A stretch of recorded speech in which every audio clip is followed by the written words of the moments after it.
Hi guys, welcome to Rootstem, and in this video we are going to be doing a classic flamer.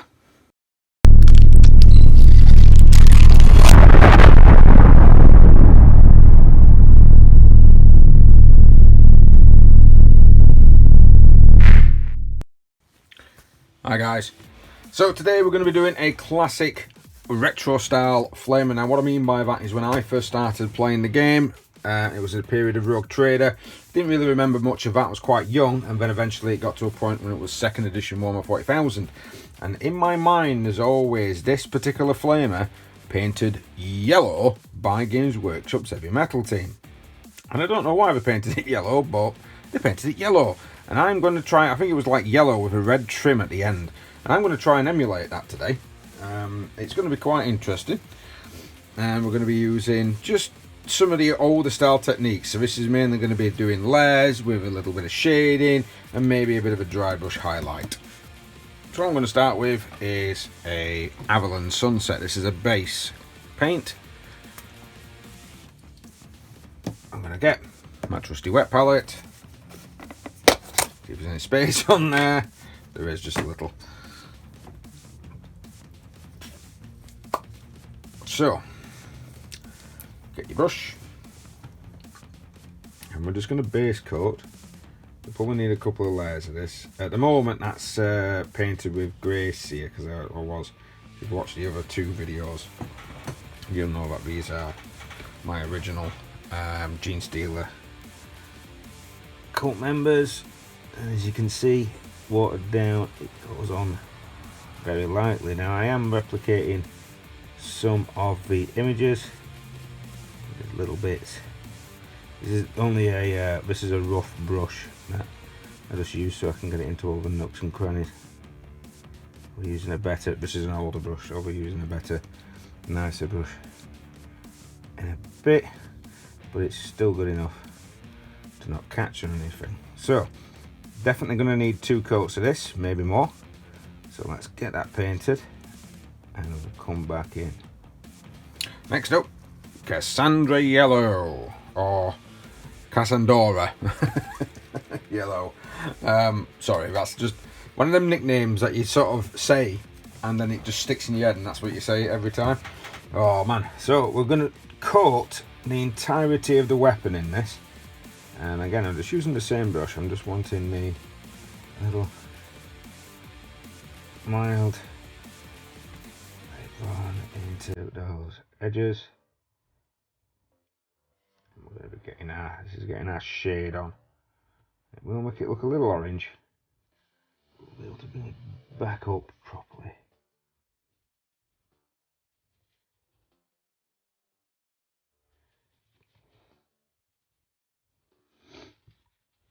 Right.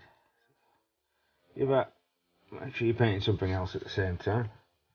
Give that a good, 20 minutes maybe more to dry properly. I know Duncan at some point used to say, I'm sure I've seen him say up to an hour, but I suppose if you're doing it as an all over, then you should really just watch for pooling, keep an eye on it. I'm probably going to go and play a tabletop game or something on my PC while I'm waiting for this to dry. Alright, so both of them have now been washed. Old school term. I'm going to wait for that to dry and come back in. Right, so next stage, Avalon Sunset, Uriel Yellow. There we go. Mixed up. I've just done a 50-50 mix. I've put it into wet palette. You don't have to. If you don't know how to use wet palette, you don't really need to. I'm putting it in the wet palette so that it stays nice and damp. And then we're just going to paint this in. It should be nice and kind of translucent.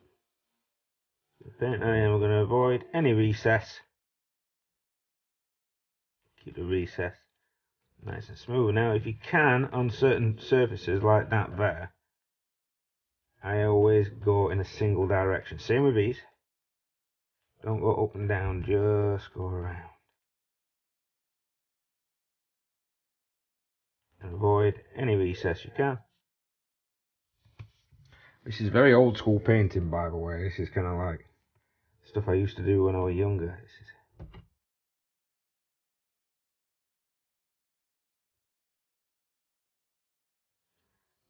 Make sure you've got a nice thin brush, just be getting hold of different lines, and don't don't try and mess it up. I think that's the best way of doing it.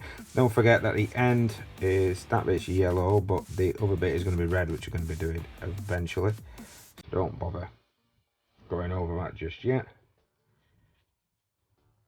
Just going to put a second. If you've got it nice and thin, if you put a couple of layers on, you get a nice shady. you get a nice transitional effect, because it dries and shows some of the original colour underneath. And then we want some pure Uriel yellow, nice and thin. We're just going to do same as what we did, but just a bit more, leaving a bit more of the edges.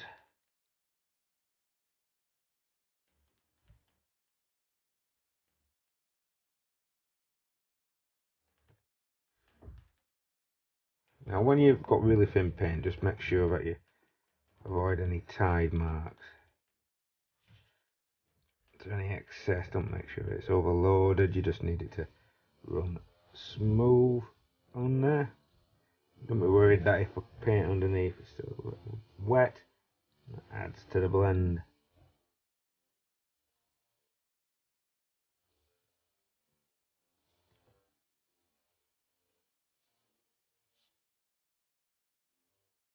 If you want a bit more on, just put a bit more.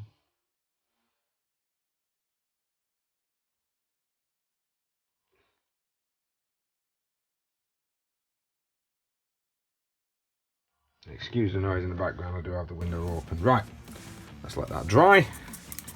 And I'm going to come up, I'm going to be using some Flash Gitch yellow. Next up, I've got some Flash Gitch yellow again.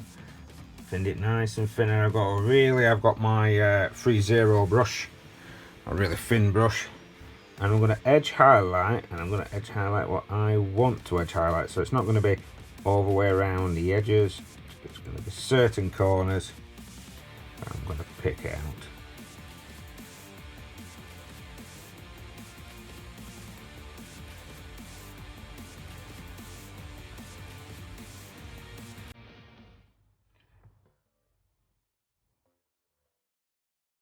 Now on the drum, what I'm going to do is a couple of lines. So I'm going to get it nice and thin, put it towards the middle and just kind of line it, and then line it a bit, and then line it a bit more.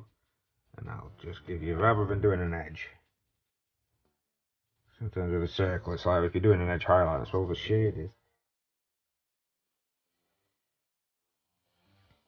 And then we've got this bit.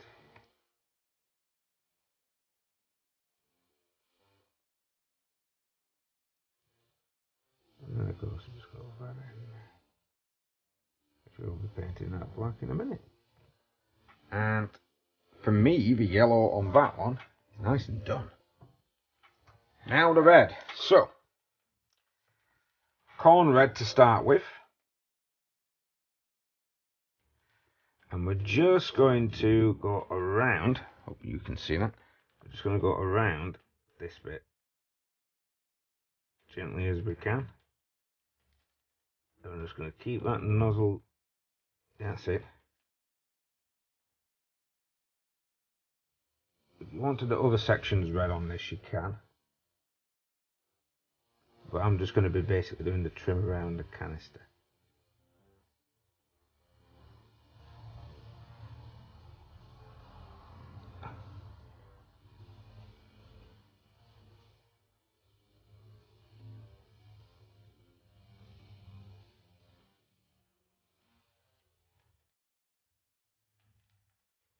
So now I'm going to try and do it with this brush. I might be a bit stupid doing it with this.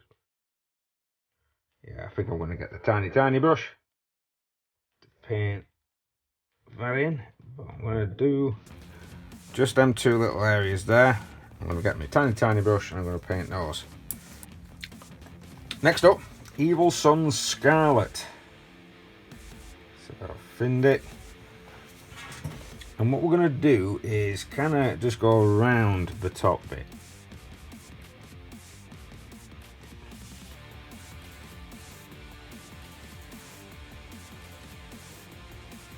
If we do it right, it should just leave that sort of recess.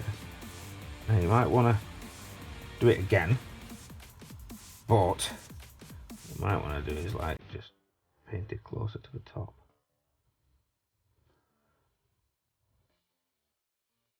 Because your transparency and your layers will kick in.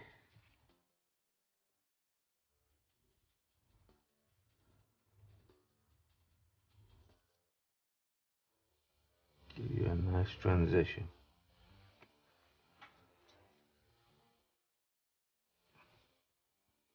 If it looks like it's getting a little thick, just add a little bit more water. I'm doing this on quite a warm day. For some reason, my wet, because it's only a homemade wet palette, I suppose, it's not a proper sponge. It is suffering a little.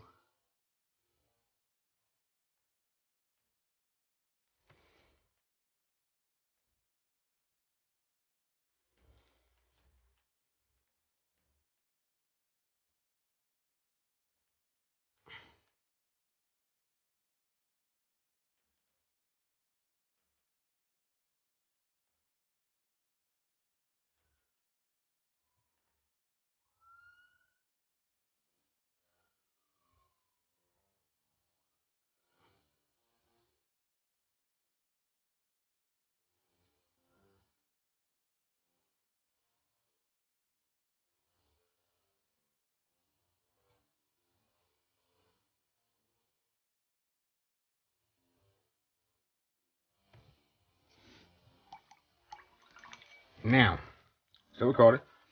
So I've got a little grinding noise in the background. I'm just going to water down this a little bit more, because it's, when you're using it on a thinner brush, your paint dries a lot quicker because there's less surface area. So it's always better to have your, if you're going to use a smaller brush, so have it a bit more running than normal. And yes, I am part of a tribe that's thin your paints when appropriate. Some paints are thin anyway. That might have been a bit too much. Just add a little bit more.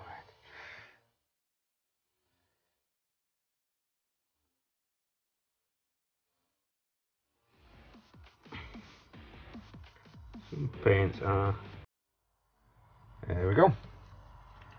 They are thin anyways.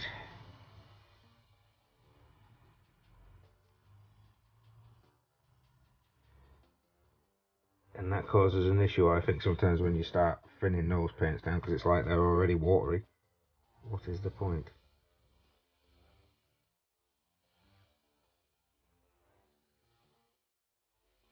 Now, I'm not the greatest with my hands. And then, edge highlight. It's going to have to be Troll Slayer Orange.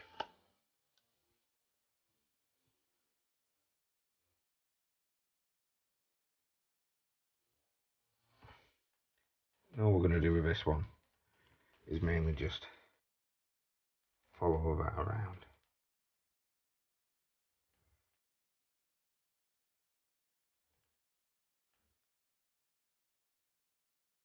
Just using the edge of your brush. Maybe a little on there, but that will not really show up too much.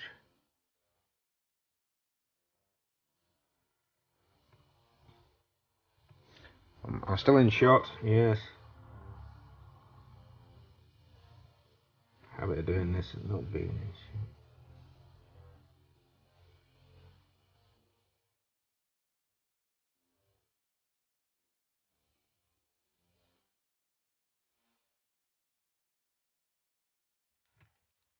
That's it. Amazing. Now, I'm going to put a bit of a black dot on the end. That is how to do a very basic, classic looking flamer from Games Workshop. check my picture. I do have a reference. Should always try, if you can, to get a reference. References are... I've got a bit more red on it, but no, others was just... Normally you'd have like a little red skull in the middle of the actual fuel canister. But I think that'll do me. So 2 classic 2nd edition flamers for mainly an army that actually disappeared in the 2nd edition, the Genestealer cult, and were only resurrected probably back in the 7th edition there. And now, of course, they're back in this edition, which is a good thing, because I quite like Genestealer cult. It's a nice army to have, and you can make a lot of narrative games with them. Right, but thanks very much for watching. I'll try and do a close-up of one of these flamers. Please like, share, subscribe, hit that notification button if you want to see more. And that's it for now. So hopefully I don't have to... I can start showing you some other painting bits. I will paint in 52 Genestealer. Guys, this is the last video regarding them. So I hope you've enjoyed some of the series. If you go back a couple of videos, couple of weeks, then you'll see the original one where I did the majority of the work, and then of course I did a little bit with one regarding the details, and then one regarding the finished items. Well, thanks very much, guys. We will see you next time.